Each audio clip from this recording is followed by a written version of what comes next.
ambuye atu anambaladu ndimbavu za mzimu.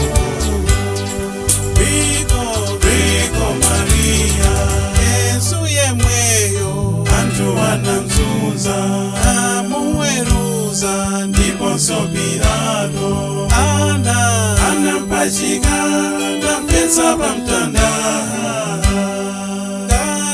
ngati kapolo anamuika manda obwereka anakondwetsa pakulowa mlimbo mizimu yawo ya anthu abwino omwe adafa.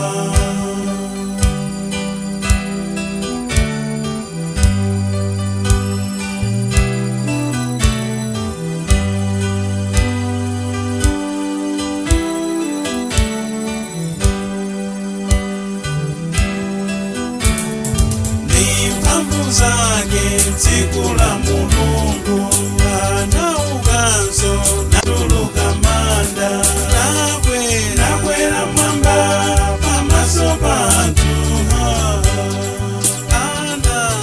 anamsatira Yesu kumwamba ali ndi ulemu mphamvu zomwe za Atate ake iye adzabwera adzatiweruza tonse perantu ndimbera zimuhoyeranso mpingo moka wa Yesu ambuye mpingo woyera wapamalo ponse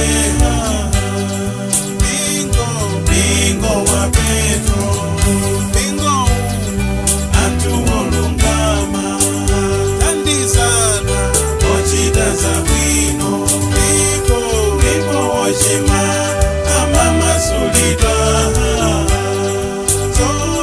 zoyipa zawo mvera kuti tupiriza uka moyo wosata uliko kumwamba ndikuchehena moto wolangira anthu oyipa.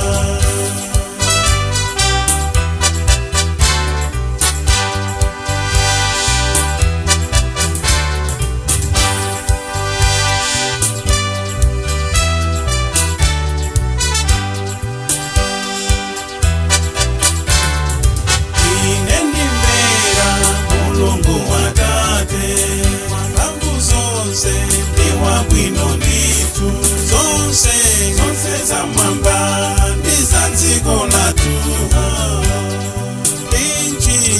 inchito zake mbera Yesu mwana wake yeka Mungu yemwe ndi ambuye atu anambaladu ndimbamvu za mzimu.